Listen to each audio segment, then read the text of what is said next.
At the dinner table, my boyfriend was dishing food to his childhood sweetheart. I glanced over without thinking. The girl let out a laugh. Does sister-in-law hate seeing brother serve me? Otherwise, why that look? I explained that I'm a lawyer. My gaze is sharp and I'm used to observing, nothing more. Her smile only widened. We're both women. I know that stare was jealousy, so stop denying it. Brother hates dishonest women most, right, brother? Before we continue, please subscribe to this channel and tell us in the comments where you're listening. Before we continue, please subscribe to this channel and tell us in the comments where you're listening. 1. Julian's parents had frozen the instant Chloe spoke her first sentence. A crisp crack shattered the silence. Julian slammed his chopsticks onto the table. For the first time, his normally gentle face showed restrained fury, aimed straight at Chloe. Did you swallow gunpowder today, or did you fight with your boyfriend? Why vent on Arya? He turned to me, his expression full of apology. Arya, don't stoop to a kid's level. She's in one of her moods again. Julian's mother came to life as well, rushing to echo him. Yes, Arya, Chloe's still a child, don't take it to heart. 20 years old and still a child, that's one big baby. In the 6 months Julian and I had dated, Chloe had hidden behind her labels of adopted sister and childhood friend to insult me more times than I could count. The first time we met, she questioned how Julian and I had even crossed paths. Although Julian patiently explained we met through legal cooperation and that he pursued me, she still believed I deliberately targeted him. Her reason? Julian was excellent, handsome, and the heir apparent to CFO of a private conglomerate, while I was just an ordinary lawyer. We'd met only 3 or 4 times in half a year, and almost every encounter came with this level of rudeness. Each time I wanted to explode in public, but Julian always scolded her first, leaving me with nothing left to say. Now, while meeting his parents, Chloe was still as impolite as ever. 2. When I looked at Chloe, she was staring back with the triumphant air of a victor. I lifted the teacup beside me and took a small sip. She's a clueless little girl who lost her parents early. If I fuss over her, it only shows I'm small-minded. I'd meant to give the Vance family face. After all, they had already chided Chloe. Who knew Chloe had no intention of letting the matter drop?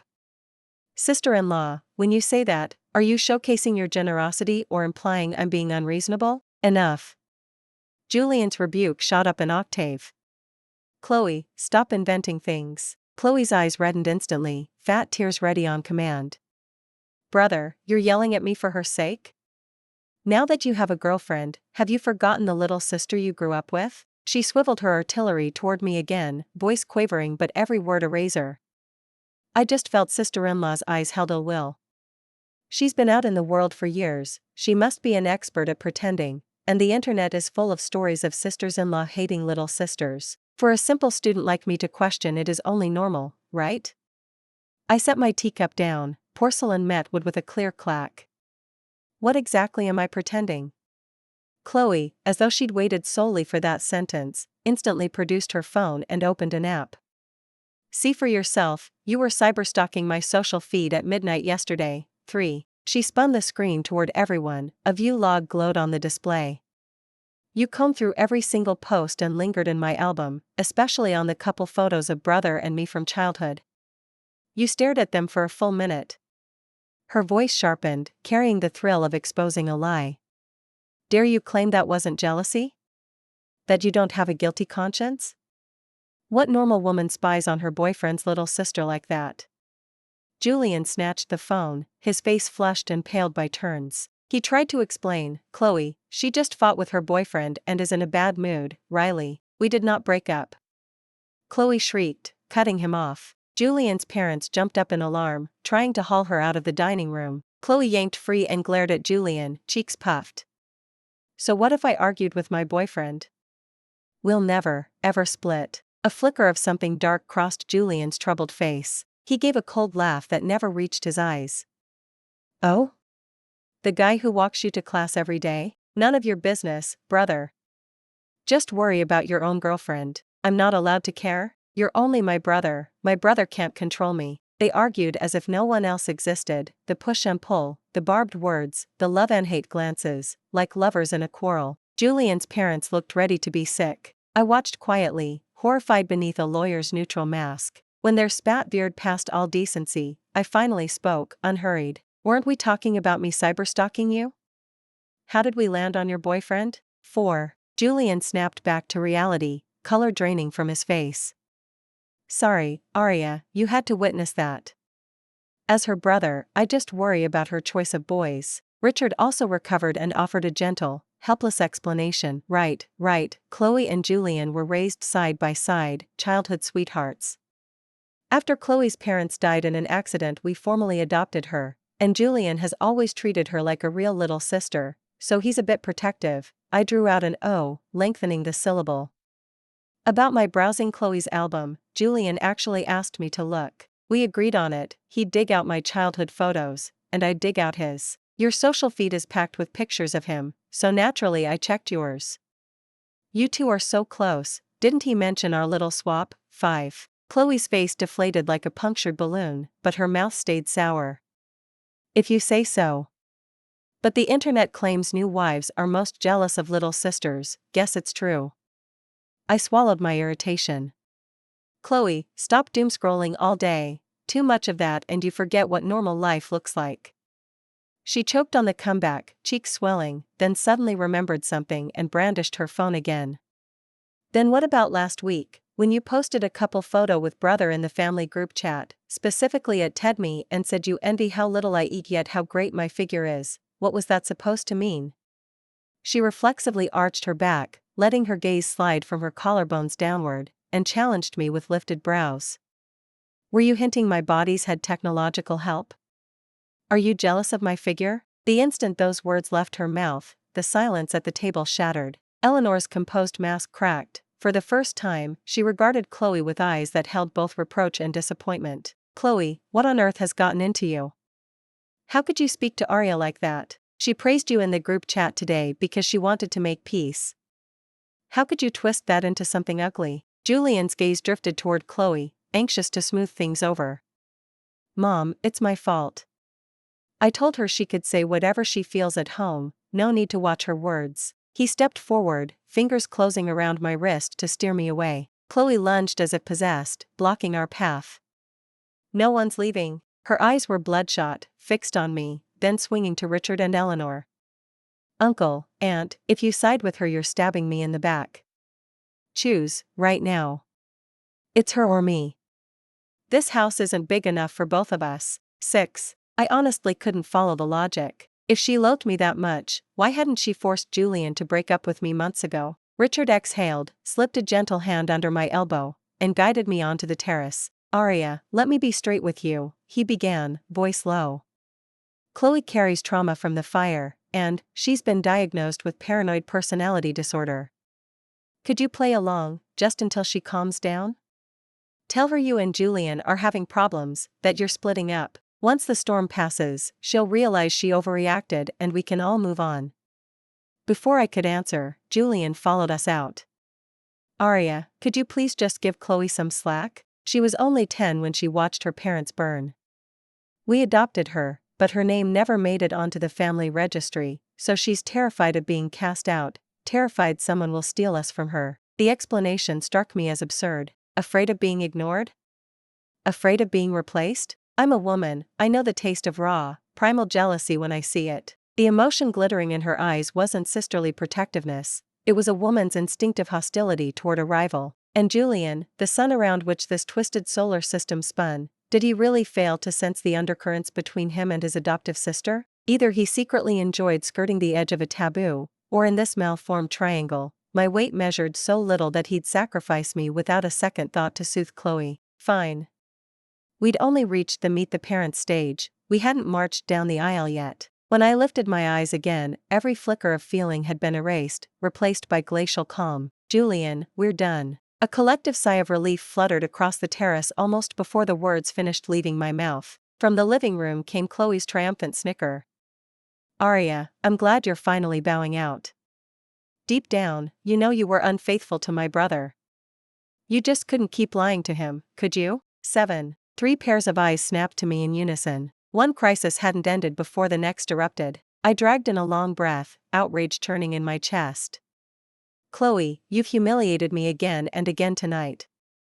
I was willing to walk away without a fight, blessed is the woman who avoids a cursed house. But you push, and now you dare spread libel. My voice stayed level, but every syllable carried the weight of a cross-examination. Do you have any idea what the law does to people who commit slander? After half a year together, Julian knows I don't bluff. He couldn't possibly buy Chloe's nonsense. Frowning, he pulled a hand from his pocket and brushed Chloe's pale forearm.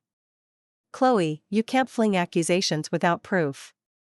Do you have any? I'm not making this up. She jerked free and thrust her phone at us. A photo filled the screen, me and a tall, handsome man in suits, standing beneath a room placard that read OBGYN. I saw them together at Riverdale General's OBGYN ward last week. If nothing shady was going on, why accompany her to that department? Eleanor's and Richard's faces drained of color. Julian's stare swiveled to me, winter cold. Aria, care to explain? 8. I never imagined I'd be the one in the dock, least of all to my own boyfriend. 1,000 sharp memories sliced through me, moments I'd mistaken for affection. I remember exactly how we met, during a negotiation, when I drove every risk in his company's contract like a nail through oak. Afterward he chased me down the corridor, eyes blazing with admiration I thought was love. Through our romance, he'd done plenty to make a woman swoon. Midnight deliveries of still-warm late-night takeout when I was buried in briefs, patient midnight sessions listening to my murder anxieties, then murmuring, "My brilliant Aria, you've got this." I'd drunk the heady cocktail of being seen and cherished, until Chloe's shadow seeped into every crack. Once, over dinner with friends, Chloe sipped her juice, all innocence, and chirped, "Brother, you used to say girls should be simple. Too many opinions aren't cute. Like me, right?" The table went awkward. Julian laughed and ruffled her hair. Catching my eye, he added, "Don't listen to her. Our Aria is the woman who can fight beside me. We're equals, same generation, a future together. She's different." Back then, still dizzy in love, I'd taken that as the highest compliment. Now the word different felt like a razor. Chloe cute, Chloe safe, while I stood outside their charmed circle. 9. Back then I'd tuned out the dissonance, now it rang louder than the courthouse bell. He was heir apparent CFO, and I, according to Chloe, merely some random lawyer. Respect? Trust? Never extended to me. That's why the two of them could interrogate me together. What they didn't know, the man in the photo was Derek, my client. Derek suspected his wife of faking domestic violence records to milk their divorce settlement, and I escorted him to the OBGYN ward to verify whether her pregnancy-related injuries existed. Nothing more. Yet explanations were useless now. Trust had already capsized. I walked to the coffee table, lifted my handbag, turned, and met the 4 masked faces peering from the dining room. "I don't owe you an explanation. I already broke up with you." Julian stared at me, eyes dark. I tugged the corner of my mouth. "Goodbye." 10. I picked up my bag and walked out of the Vance estate without looking back. Behind me, Eleanor muttered, "Aria, child, why such a temper? Julian never said you could leave." I said nothing, just strode into the elevator. Outside the building the night wind hit me, and I felt even clearer. I pulled out my phone and, fingers flying, blocked every last one of them. The world finally went quiet. Back home I opened my laptop and exported every single chat Julian and I had had about Chloe in the past 6 months. And every chat between her and me. Professional habit. The first time Chloe sniped at me with that saccharine voice I'd started a file. Those casual voice notes that were digs at every turn, those captions on her Instagram meant to provoke. And every time Julian played peacemaker, recorded. "Chloe's still young. You're the older one, indulge her. Don't be so sensitive, she didn't mean it." Words that once softened me were now evidence as solid as any exhibit. I sorted the files into folders, one labeled special. Especially the hospital material. Why had Chloe been in the OBGYN ward? An unmarried college girl, what was she doing there? That night I slept like a stone. Next morning I put on flawless makeup and walked into Sterling exactly on time. My assistant, Little Chen, ventured, "Attorney Sterling, are you okay? Mr. Vance said you were upset last night and asked us to look after you today." I tossed the file on my desk, voice cool and steady. "I'm perfectly fine. Park the private emotional distraction case, I'm throwing everything into the Zhongheng Group merger." Little Chen blinked, then brightened. "Yes, ma'am. Only work never betrays you." For 7 days I ran nonstop, a machine in heels. The Zhongheng deal broke open. Just as I came up for air, reception rang.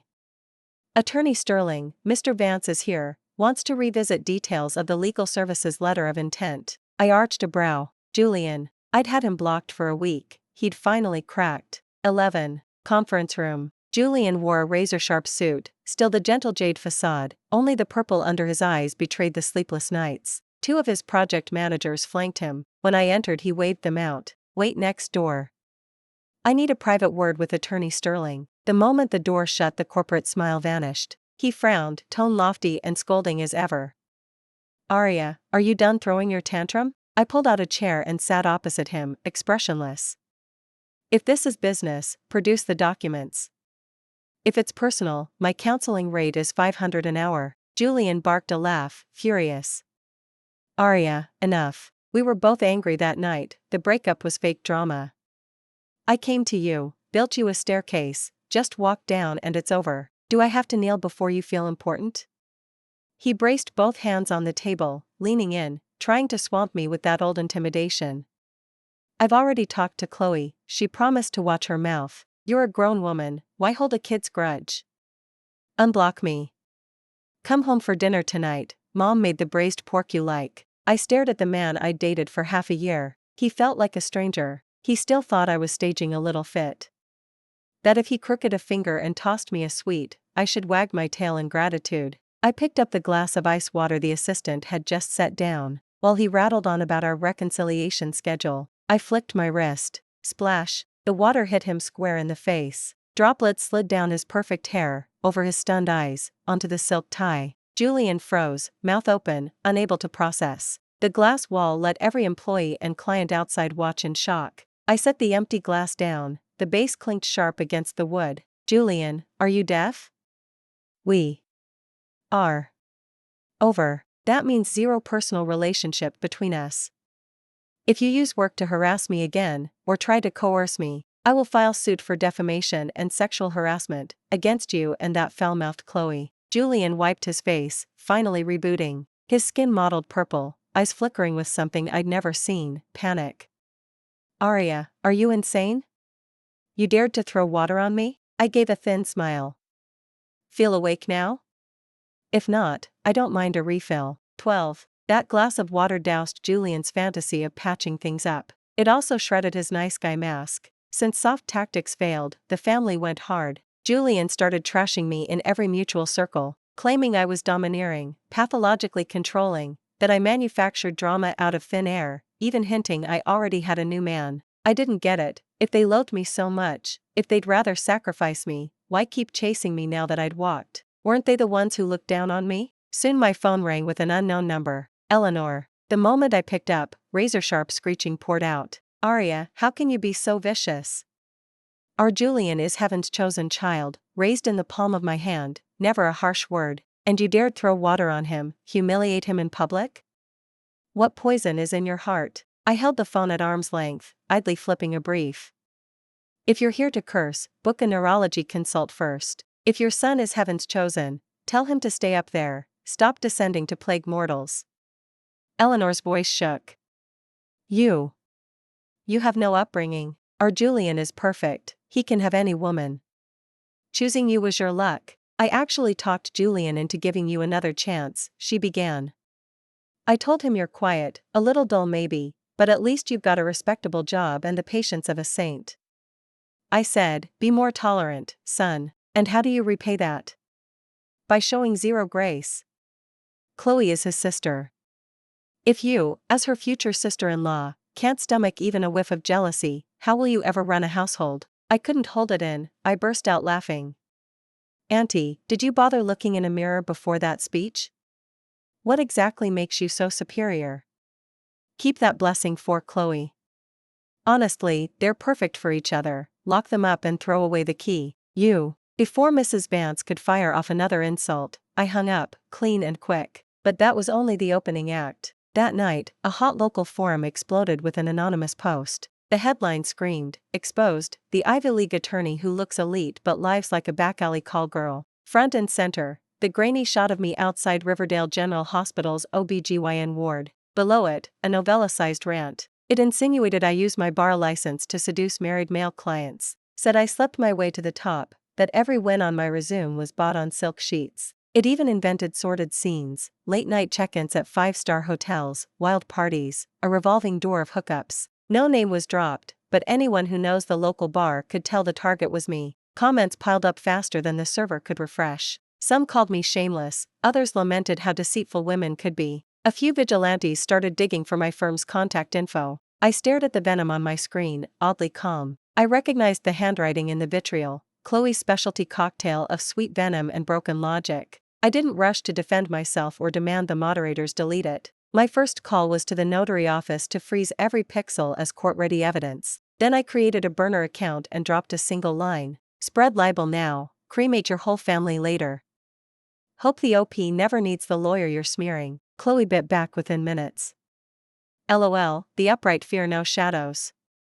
We'd rather die than beg a trash lawyer like her. Reading that reply, I smiled behind my screen, cold and slow. Oh, Chloe, so naive. She clearly hasn't heard that Julian's company is hemorrhaging in a legal quagmire, and Sterling, my firm, is about to absorb their entire docket, with me as the lead. Julian's shiny future CFO seat won't survive a real audit. 13. Exactly 1 week later, Derek's team sat opposite Julian's at the project penalty negotiation table. Julian's delegation looked like they'd swallowed gravel. Their counsel, a sweaty middle-aged man with a comb-over, tried to carve traps into every clause. Counselor Sterling, he sneered, spinning his pen, this liquidated damage ratio is industry-defying, don't you think?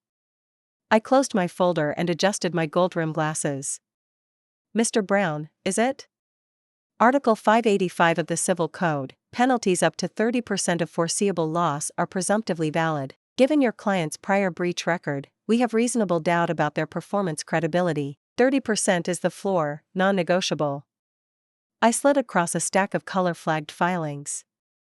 Bonus round, the environmental compliance holes I've flagged. Unless these are sealed, regulators will torpedo the merger before either of you can spell receipt. The papers landed like slap after slap. Chen's face drained, perspiration beaded at his hairline. The loopholes were microscopic, only someone who dreams in statutes could have spotted them. Julian sat rigid beside him, jaw clenched so tight I could almost hear enamel crack. When the room realized brute bluster wouldn't budge me, they folded and conceded every extra point I demanded. That night, Derek showed up at the Victory Gala in a steel-gray trench, all urbane confidence. "Aria," he said, lifting a flute of champagne, "you saved my family and my balance sheet in 1 quarter. I owe you double." The room quieted. "I also caught the sewage flooding social feeds this week," he continued, voice carrying to every corner. "I was the client at the hospital that day. Aria was collecting evidence for my divorce. Her ethics and expertise are bulletproof, and I'll stake my reputation on it." Whispers rippled, so the gossip was garbage. I knew our girl Aria would never. A junior associate of Julian's happened to be bartending part-time. The speech reached Julian's ear before midnight. Word as he smashed a crystal ashtray against his office wall. Why, exactly, remains his little secret. 14. A courier envelope arrived at my desk a few mornings later. No sender, no note. Inside, a scuffed black USB stick, old enough to have survived high school homework. My gut told me it was plutonium. I plugged it in. The folder opened, and even I, case-hardened, inhaled sharply. Grainy cell phone clips, date-stamped 2 years ago. Inside the Vance Estates living room, the family portrait looming over them, Julian and Chloe wound around each other like ivy. Her arms laced behind his neck, his hands splayed across her back, mouths fused. No trace of adoptive courtesy, just raw, hungry lust. A second clip, her whispering brother. "I want you," breathy, desperate. Another file held printed email chains, pages and pages of brother, my love, baby, forever, midnight promises to run away together. At the bottom of the box lay a single sheet, "Chloe is poison, she'll drag the Vance name into hell. Someone must wake Julian up." Sienna, so Julian's outspoken cousin, whom I'd met twice at galas, had finally unloaded the smoking gun. "Something urgent on your mind," a warm male voice murmured behind me. Derek had somehow appeared in the doorway of my office, a supplemental stack of divorce files in his hand. 15. Without letting my expression flicker, I pulled the flash drive from the USB port and looked up. "Derek, do you always walk without making a sound?" His gaze slid to the frozen close-up still on my monitor, Chloe tangled with Julian. One eyebrow arched, he showed no intention of backing off. Instead, he pulled out a chair and Saturday. "My company happens to run a joint campus program with Chloe's university," he said, fingers drumming the desktop in an idle rhythm. Want me to dig a little on our sweet college girl? I didn't turn him down. A blade offered to your hand is meant to be used. 3 days later he dropped a fat folder in front of me. Wild stuff, truly wild, he muttered, loosening the top button of his shirt. Miss Vance is quite the celebrity on campus. I flipped the file open. Persistent dorm room bullying that had driven a roommate into depression and leave. Multiple instances of academic fraud. Even a petty romance scam that had cleaned out a shy engineering major. The OBGYN visit had been for an abortion. She'd been pregnant by that same boy. Apart from the termination, every mess had been mopped up with Julian's money. So, Counselor Sterling, what's the play? Derek asked. If all you want is exposure, we could demand a public apology. I closed the folder, my eyes were ice. Apologies are for kids. In the adult world the only currency is ruin. That night I opened an anonymous, encrypted email account. I sent the clips, the emails, plus Derek's dirt, straight to the biggest local influencers. They were starving for the next viral scandal. When it was done, I poured myself a glass of Cabernet and waited for the storm. It hit harder than I had hoped. 16. By dawn, the Vance estate was in meltdown. The model family fig leaf had been shredded in public. Word was the moment Richard saw the video his blood pressure spiked. An ambulance had to haul him to Riverdale General. In the Bel Air group chat, neighbors who used to sing the Vance's praises now typed, disgusting, adopted siblings hooking up, and all that polish and they're just trash. When Eleanor rang, her voice had lost its usual arrogance and cracked with panic. Aria, was this you? You have to issue a rebuttal. Say it's photoshopped. It's fake. Please, sweetie, Julian's promotion is on the line, this will finish him. I put her on speaker, clipped a yellowing leaf off the office orchid, and answered coolly. Auntie Eleanor, if you don't want people to know, don't do it in the first place. Besides, the evidence is solid. What would I use to clarify? My law license as collateral for your train wreck. I'm not piling on you, that's already the height of my mercy. I hung up and blocked her. Minutes later Julian called from a new number. He was frantic. I could hear board members shouting in the background. They're suspending me pending a full audit of every figure I've ever touched. The books won't survive that kind of scrutiny, Aria. You're a lawyer, tell me how to contain this. Help me through it and I'll give you anything. Chloe will kneel and apologize if you want. 17. Listening to him beg was almost funny. CEO Vance, short memory, huh? A few days ago Chloe posted on the forum, we'd rather die than hire a morally bankrupt lawyer. And now, overnight, you've gone soft in the spine? Julian choked on his words. We had 6 months together, Aria. That was a relationship? Maybe you did feel something, but between that and Chloe you never respected it, never trusted it, and you let her smear me at will. I ended the call, stared at the gunmetal sky outside the window, and hit enter on the final upload. Time to close the net. While the Vance clan scrambled, Chloe's former victims watched the headlines and began stepping forward. The engineering student filed a criminal complaint at the local precinct. Little Miss Innocent's persona imploded. At the peak of the outrage I posted a lawyer's letter on my verified feed, no rant, no emotion, just cold, airtight evidence. 6 months of Chloe's slander, the Vance parents enabling, IP-traced libel logs. Caption, the law speaks. Public opinion flipped overnight. Trolls who had branded me loose pivoted and flooded the Vance accounts with flaming hashtags. The court docketed the case within days. During mediation Julian dragged Chloe into the room. He looked 10 years older, Morgan beside him, eyes bloodshot. Chloe, stripped of her bravado, cowered like a startled quail. Aria, name a price, we'll pay anything if you drop it, Julian whispered. I didn't even glance at him while I neatened the briefs. I'm not settling. I want a public verdict printed on paper so everyone learns that lies and malice have a tariff. 18. The judgment came down in my favor. Julian and Chloe had to publish a public apology in statewide press and pay punitive damages, but that was only the opening act. The financial irregularities and reputational fallout cost Julian his job, the industry blacklisted him. Chloe's scam crossed the monetary threshold for felony, earning her a permanent felony record and expulsion from campus. The Vances sold the big happy house and slunk out of Bel Air in disgrace. 3 months later, the Zhongheng merger closed, setting a revenue record for Sterling. I smashed the partnership ceiling, becoming the youngest equity partner in the firm. My new office has floor-to-ceiling glass that overlooks the city's evening lights. Night falls, neon flares. I swirl a glass of Bordeaux, studying the woman reflected before me, perfectly made up, eyes unshakable. My phone lights up with new client invites and a text from Derek. Congrats, Superstar Council, care to celebrate over dinner tonight? A faint smile, a sip of the full-bodied red, the finish is long and sweet. Ahead lies an open road, no need ever to look back at the trash. The end. Thanks for listening to today's story. If you liked it, please like and share with friends. We look forward to hearing your thoughts in the comments. Don't forget to subscribe for more great stories. See you next time.